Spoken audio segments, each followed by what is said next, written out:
Hello बेटा, कैसे आप सब लोग।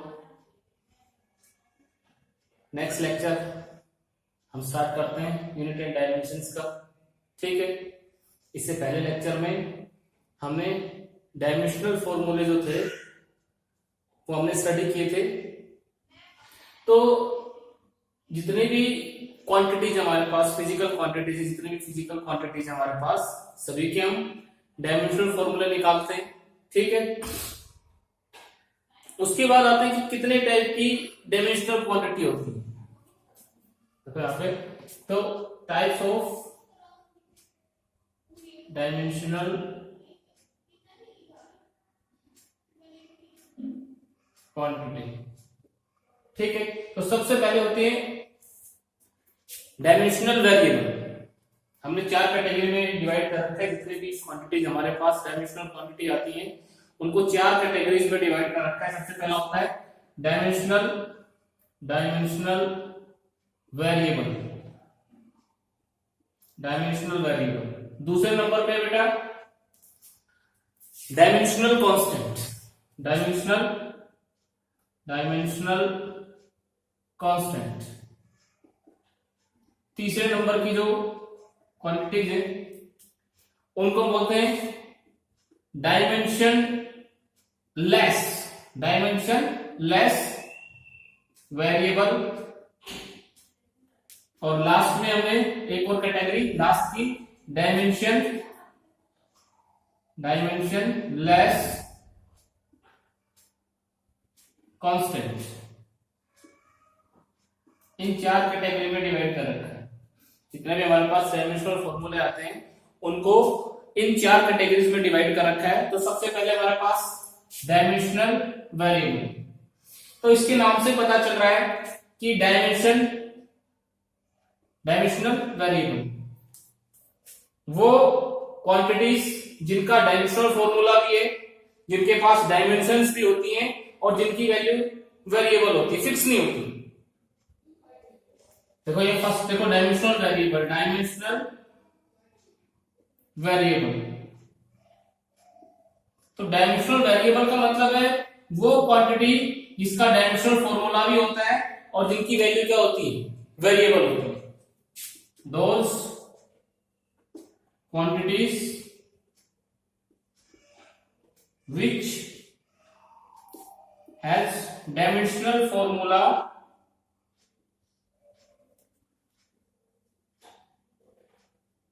and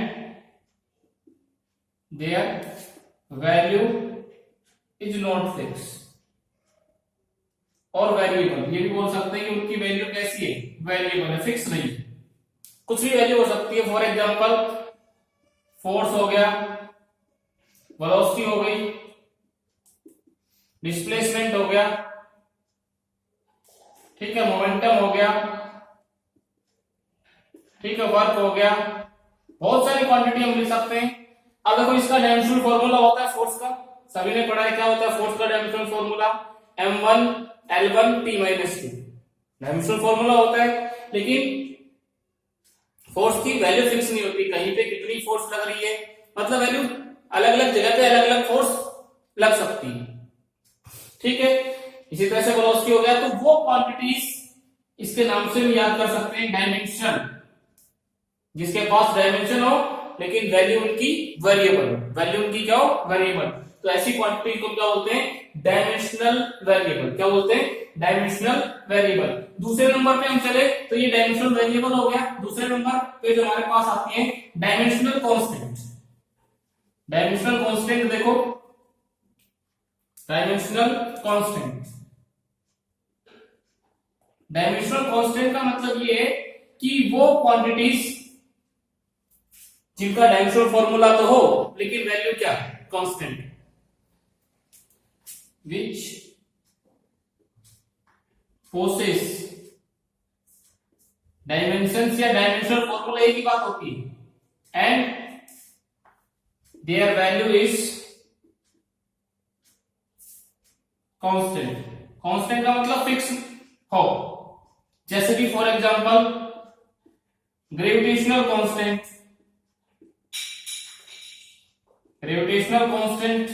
जी सभी ने पढ़ा है कितना होता है जी की वैल्यू होती है 6.67 into 10 raise to power minus 11 6.67 into 10 raise to power 11 newton metre square पर किलोग्राम स्क्वायर सभी ने पढ़ा है। तो इसका डायमेंशनल फॉर्मूला भी होता है और इसकी वैल्यू फिक्स रहेगी यूनिवर्सल ग्रेविटेशनल कांस्टेंट। यहां पे देखो इसका फॉर्मूला हम निकाल सकते हैं। फोर्स कितना होता है दो बॉडीज के बीच में G m1 m2 divided by are square. तो जी कितना आ जाएगा G is equal to F R square divided by m1 m2। ये फॉर्मूला सभी ने पढ़ा है। दो मासेस के बीच में कितना फोर्स लगता है gravitational force G m1 m2 divided by are square. और यहाँ पे जी क्या होता है ग्रेविटेशनल कांस्टेंट। तो हमें डायमेंशनल फॉर्मूला जी का निकालना है। तो जी को इधर रख लिया सभी वैल्यूज को इधर ले। फोर्स का देखो फोर्स क्या होता है m1 L1 T-2 फोर्स का हो गया। आर लेंथ और इसका स्क्वायर L की पावर 2 नीचे मास इसके लिए m की पावर कितनी आ जाएगी 2 m की। एक बार m की कितनी डायमेंशन है दो डायमेंशन है एक m1 एक m2। क्या फॉर्मूला आ जाएगा ये फॉर्मूला आ जाएगा हमारे पास एनालाइज करें m की पावर नीचे 2 ऊपर 1 ऊपर जाकर के -2 कितना बच जाएगा -1 L की पावर 3 2 ये और 1 पावर ये। जब बेस सेम होते हैं तो पावर ऐड हो जाती है। तो 2 और 1 3 और t की पावर माइनस। तो देखो ये तो इसका डायमेंशनल फॉर्मूला हो गया और ये इसकी वैल्यू हो गई। तो ये क्या कहलाएगा डायमेंशनल कांस्टेंट। और देखो और भी जैसे वेलोसिटी ऑफ लाइट हो गया ये लिख सकते हैं velocity of light. Velocity of light देखिए बेटा velocity of light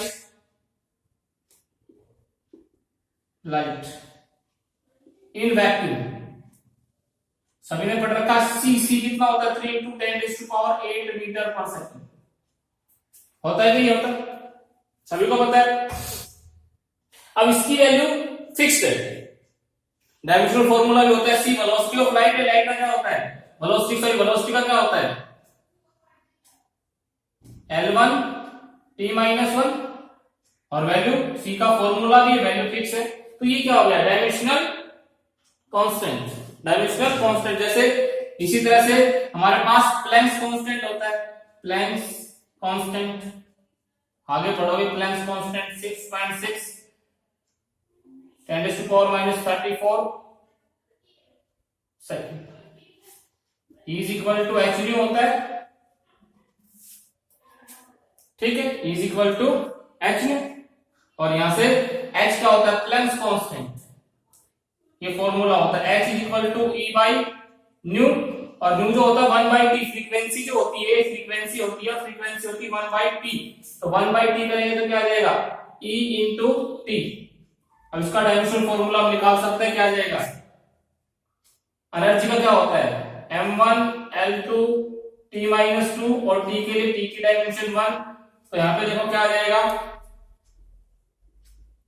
m1 L2 और t की पावर कितनी 1 और -2 तो -1 बचे। अब देखो इसका डायमेंशनल फॉर्मूला भी आ गया हमारे पास।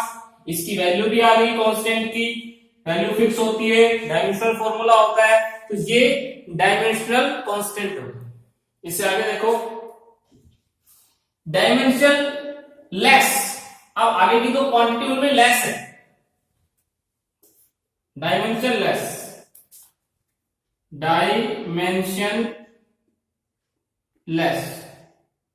कांस्टेंट। देखो डायमेंशन लेस जिसकी डायमेंशन नहीं है लेस का मतलब डायमेंशन फॉर्मूला ना हो डू नॉट हैव डायमेंशंस या dimensional formula and value is constant. भाई वैल्यू तो क्या हो फिक्स्ड हो लेकिन उनका डायमेंशनल फॉर्मूला ना। तो ऐसी क्वांटिटीज को हम डायमेंशनल लेस कांस्टेंट बोलेंगे डायमेंशन लेस कांस्टेंट। तो देखो यहाँ पे डायमेंशन लेस कांस्टेंट कोई भी नंबर ले लो, 2 4 1 3, कुछ भी नंबर ले सकते हो, एनी नंबर। पाई भाई फिक्स वैल्यू होती है 3.14, डायमेंशनल फॉर्मूला कोई होता नहीं। साइन कोसाइन फंक्शन,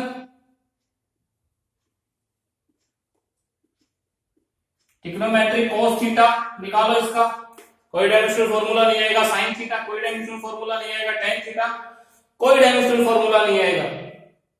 ठीक है, तो ये ऐसी क्वांटिटी है जिनका डायमेंशनल फॉर्मूला नहीं होता लेकिन वैल्यू फिक्स होती है। किसी नंबर का कोई डायमेंशनल फॉर्मूला नहीं होता और वैल्यू फिक्स होती है।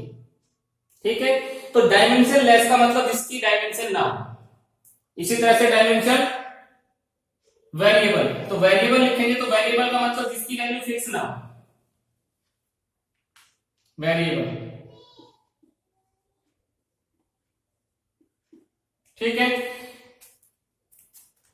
तो ऐसी कौन सी क्वांटिटी होती है, फॉर एग्जांपल जिनका डायमेंशनल फॉर्मूला नहीं हो लेकिन वैल्यू कैसी हो, एंड वेरिएबल वैल्यूज। ठीक है, जैसे फॉर एग्जांपल एंगल आ गया।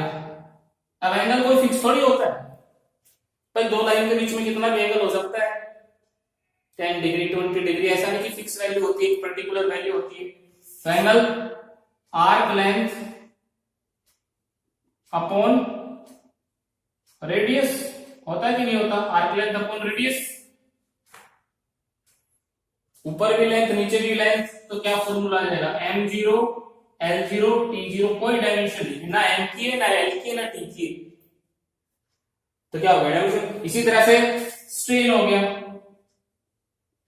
स्ट्रेन चेंज इन वॉल्यूम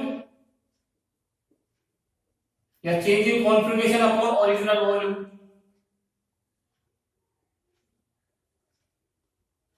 देखो तो वॉल्यूम ऊपर नीचे वॉल्यूम सेम फॉर्मूला है, और ये भी कोई वैल्यू फिक्स नहीं होती इसकी। तो ये कैसी है, डायमेंशन लेस वेरिएबल, डायमेंशन बिना डायमेंशन का, लेस बिना डायमेंशन का, और वेरिएबल जिसकी वैल्यू फिक्स नहीं। अब ये तो हो गए कि किस टाइप की डायमेंशनल क्वांटिटीज होती हैं। अब उसके बाद हम इसकी एप्लीकेशन, भाई कहां कहां हम इसको अप्लाई कर सकते हैं, तो सबसे इंपॉर्टेंट चीज है बेटा वो इसकी एप्लीकेशंस। तो यहाँ पे इसकी एप्लीकेशन हम पढ़ते हैं, और एप्लीकेशन बहुत ही इंपॉर्टेंट है, और इसकी 3 एप्लीकेशन होती हैं। तीनों एप्लीकेशंस को 1 बाय 1 करके स्टडी करेंगे, और बहुत सारे न्यूमेरिकल्स इसके ऊपर करेंगे हम। तो इन एप्लीकेशंस को अच्छे से देखना, एप्लीकेशंस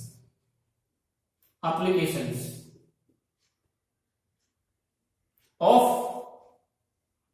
डायमेंशनल एनालिसिस। ठीक है बेटा, यहाँ पे देखो एप्लीकेशन। तो फर्स्ट एप्लीकेशन जो होती है, फर्स्ट एप्लीकेशन इसकी होती है conversion of one system of unit into another system of unit.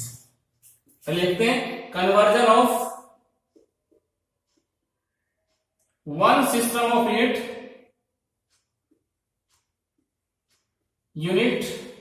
Into another system of unit. भाई एक सिस्टम को दूसरे सिस्टम में चेंज कर सकते हैं, ठीक है, ब्रीफ में डिस्कस करेंगे। दूसरा जो होता है check the accuracy of the formula, correctness of the formula, check the correctness of the given formula. भाई कोई फॉर्मूला दे रखा है हमें, किसी भी टाइप का कोई फॉर्मूला, हम डायमेंशंस का चैप्टर लगा करके, डायमेंशंस का कॉन्सेप्ट लगा करके हम ये बता सकते हैं कि ये फॉर्मूला करेक्ट है या इनकरेक्ट है। ठीक है, सारे फॉर्मूले हम आगे निकाल करके देखेंगे डायमेंशनली करेक्ट है कि इनकरेक्ट। और तीसरी जो एप्लीकेशन होती है वो होती है to derive the formula of a physical quantity, to derive the formula of physical quantity. किसी भी फिजिकल क्वांटिटी का फॉर्मूला हम निकाल सकते हैं इसकी हेल्प से। तो ये 3 इसकी एप्लीकेशन से 1 बाय 1 करके हम इनको स्टडी करेंगे डिटेल्स में। तो सबसे पहले हम चलते हैं conversion of one system of unit into another system of unit. एक सिस्टम ऑफ यूनिट को दूसरे सिस्टम ऑफ यूनिट में कैसे चेंज कर सकते हैं वो देखिए बेटा। अब देखो हमें क्या पता है भाई, कोई भी फिजिकल क्वांटिटी है, हमने स्टार्टिंग में लिखा था किसी फिजिकल क्वांटिटी को कैसे लिखते हैं, physical quantity, physical quantity Q से रिप्रेजेंट करते हैं, Q is equal to n u, ऐसे लिखते हैं। एन क्या है यहां पे, ये फिजिकल क्वांटिटी, ये तो फिजिकल क्वांटिटी हो गई। ये क्या हो गया, ये न्यूमेरिक वैल्यू हो गई, नंबर हो गए, न्यूमेरिक वैल्यू, न्यूमेरिक वैल्यू या कोई भी नंबर लिख सकते हो। और ये क्या हो गया, यूनिट, सिस्टम ऑफ यूनिट। जैसे फॉर एग्जांपल हम लिखते हैं 2 किलोग्राम, भाई हमने कितना सामान खरीदा, 2 किलोग्राम, ठीक है। अब 2 किलोग्राम, 2 क्या है नंबर, और किलोग्राम क्या है यूनिट, और ये क्या है फिजिकल क्वांटिटी, है कि नहीं, ठीक है। अब इसको मैं क्या लिख सकता हूं भाई, मैं दुकान से 2 किलोग्राम शुगर लेके आया, 2 किलोग्राम, ये इसको ऐसे बोल सकता हूं मैं 2000 ग्राम, ऐसे बोल सकता हूं, नहीं बोल सकता। देखो 2 किलोग्राम 2000 ग्राम। अब ये देखो ये दोनों चीज क्या अलग अलग है, क्या ये और ये दोनों चीज अलग अलग है, दोनों एक ही चीज है, हमें पता है भाई। इसमें हम यूनिट को छोटा कर रहे हैं और इसमें यूनिट को बड़ा रखा है, तो यहां पे देखो यहां नंबर कितना आ गया, ये N2 कितना आ गया 2000, और यहां पे N1 कितना, दिस इज 2, यहां पे U1 कितना किलोग्राम, और यहां पे U2 कितना, यूनिट चेंज हो गई यहां पे ग्राम। तो यही इस चीज में हम यूज करेंगे कि किसी भी फिजिकल क्वांटिटी का मैग्नीट्यूड चेंज नहीं होता है, व्हाट एवर में बी द यूनिट, किसी भी यूनिट के अंदर उसको मेजर करो उसका मैग्नीट्यूड उतना ही रहता है। तो यहां पे देखो मैं इसको ऐसे लिख सकता हूं भाई, किसी भी फिजिकल क्वांटिटी को हम कैसे लिख सकते हैं, हम ऐसे लिख सकते हैं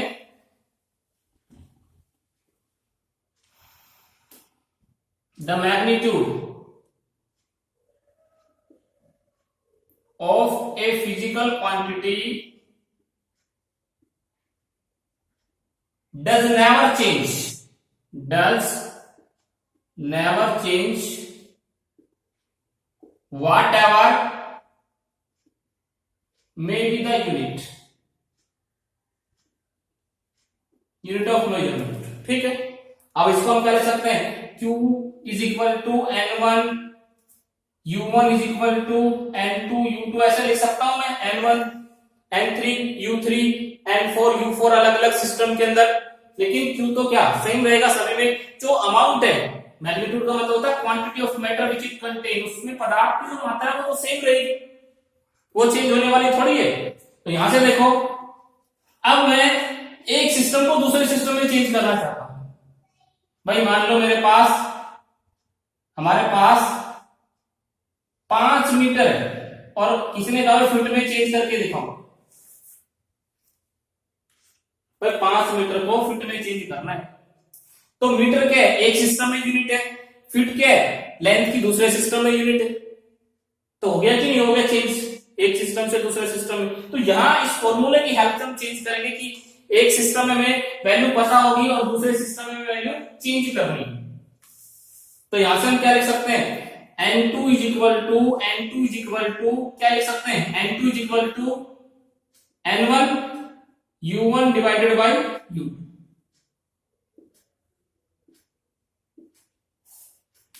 भाई N2 हमें फाइंड आउट करना है, N1 हमें गिवन होगा, U1 U2 हमें सिस्टम पता होगा। जैसे हमने अलग अलग सिस्टम पर पढ़ा है, जैसे FPS system, CGS system, MKS system, SI system.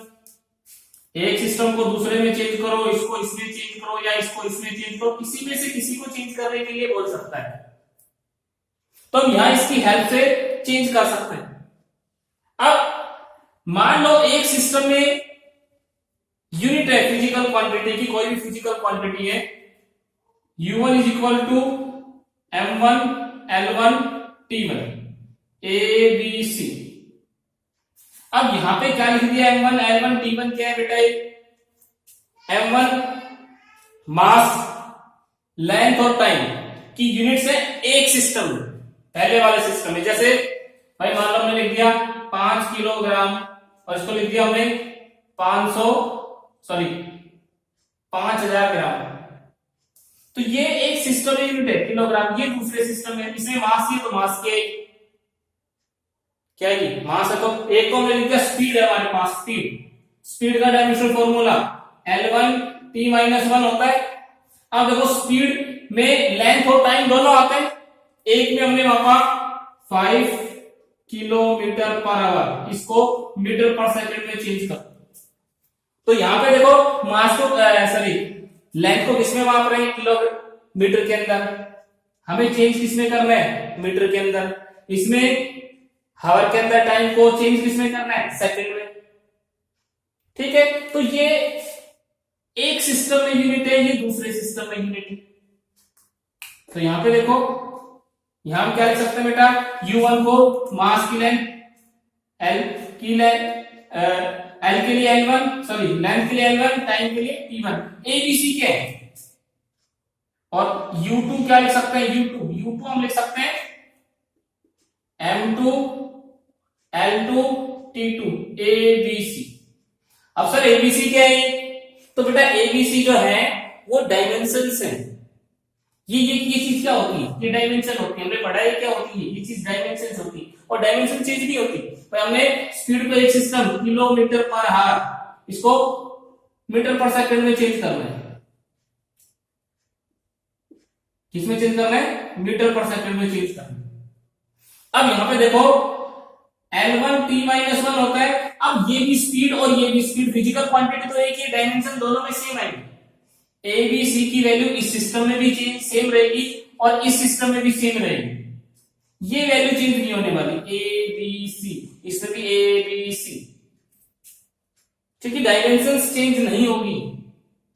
दोनों सिस्टम के अंदर दो अलग अलग सिस्टम है और दोनों सिस्टम के अंदर हमारे पास सिस्टम अलग अलग, डायमेंशन सेम है। तो यहां पे देखो वेयर, ये देखो A B C are the dimensions, ठीक है, and M1 L1 T1 and M2 L2 T2, M2 L2 T2 be the system of unit। ये क्या है, सिस्टम ऑफ यूनिट्स, ये एक सिस्टम के अंदर यूनिट्स हैं, ये दूसरे सिस्टम के अंदर से मास, लेंथ, टाइम को डिनोट करने की, डायमेंशन चेंज नहीं होंगे। एक चीज याद रखनी है कि डायमेंशन चेंज नहीं होंगे। तो यहाँ पे देखो फॉर्मूला हमारे पास क्या बन जाएगा, तो बेटा फॉर्मूला हम बना करके लिखते हैं, बहुत आसान हो जाएगा इस फॉर्मूले से, जैसे क्वेश्चन पता लगेगा तुरंत उसका आंसर निकाल देंगे इस फॉर्मूले में करके। यहाँ पे देखो N2 is equal to N1, U1 की वैल्यू रखो, M1 L1 और T1 डायमेंशन से भी थी, और यहाँ पे U2 M2 L2 और यहाँ पे T2 A B C dimension. ठीक है, अब इसको क्या लिख सकते हैं, अब इसको हम लिख सकते हैं इस तरह से, हम इसको ऐसे लिख सकते हैं, देखो मैं ऊपर लिख देता हूं, इसको अच्छे से दिखाई देगा। तो देखो बेटा यहां से ये देखिए N2 is equal to N1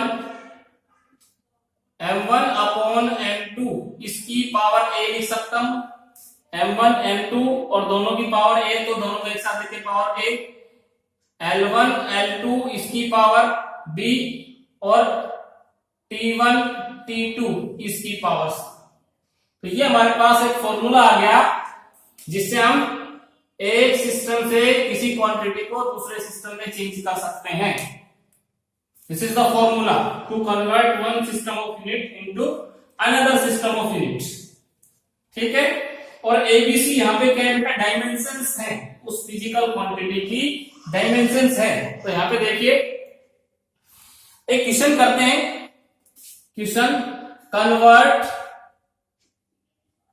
1 Newton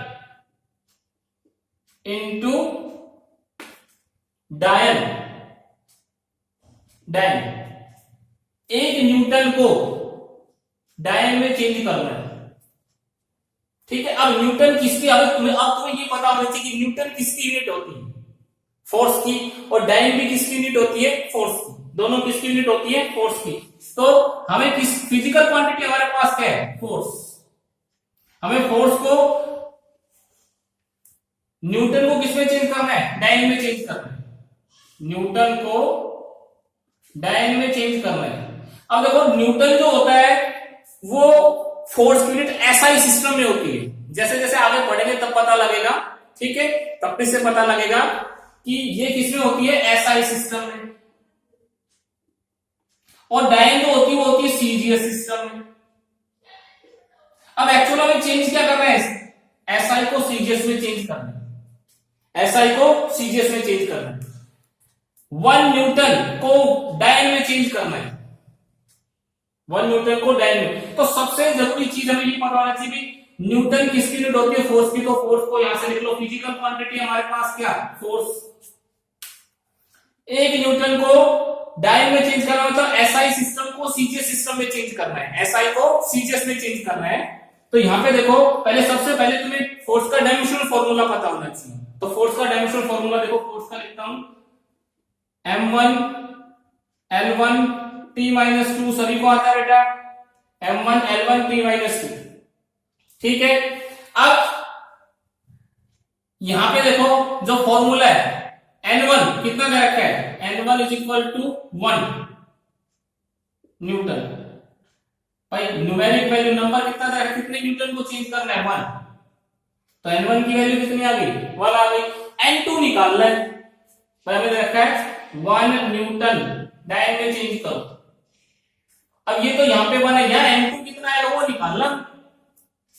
यहां पे देखो एबीसी की वैल्यू यहां से आ जाएगी, एम के ऊपर जो वैल्यू होगी वो ए की वैल्यू कितना 1, बी की वैल्यू कितनी 1 और सी की वैल्यू कितनी -2।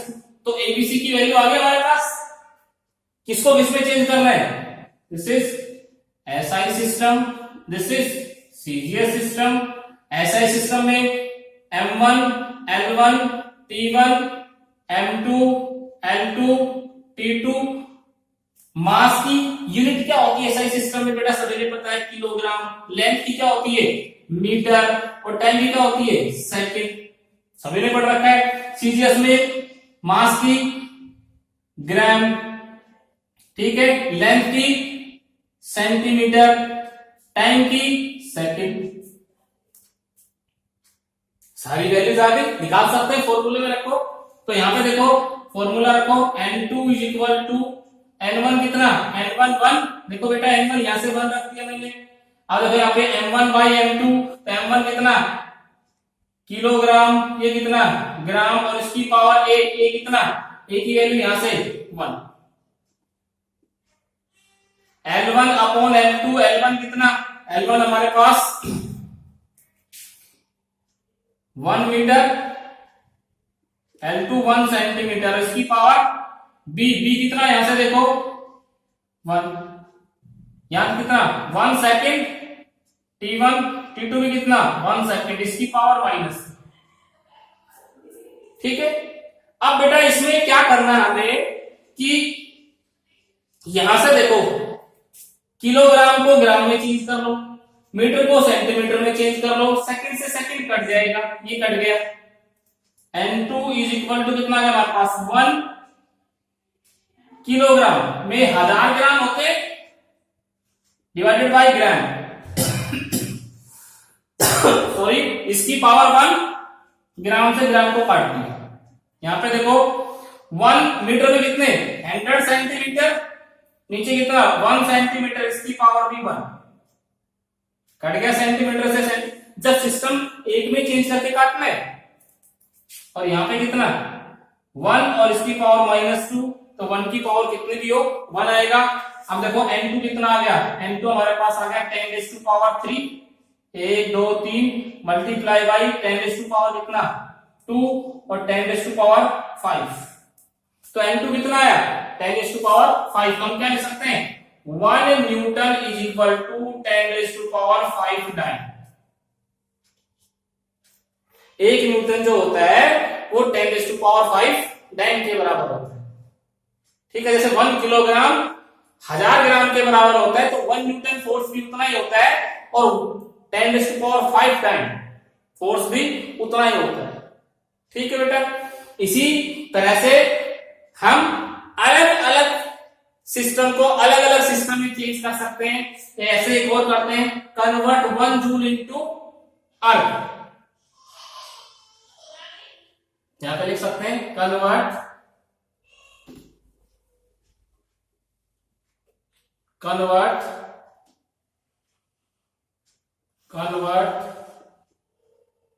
1 जूल इनटू अर्थ। 1 जूल को हमें किसमें कन्वर्ट करना है, अर्ग में कन्वर्ट करना है। 1 जूल को अर्ग में कन्वर्ट करना है। अब जूल जो होती है वो किसमें यूनिट होती है, एसआई सिस्टम में। अर्ग किसमें होती है, सीजीएस सिस्टम। 1 जूल जो होती है, अब देखो यहाँ पे ये किसकी यूनिट होती है, अभी ये भी पता होना चाहिए, एनर्जी की। किसकी यूनिट होती है, एनर्जी की। तो यहाँ पे देखो बेटा, तो यहां हमारे पास फिजिकल क्वांटिटी क्या जाएगी,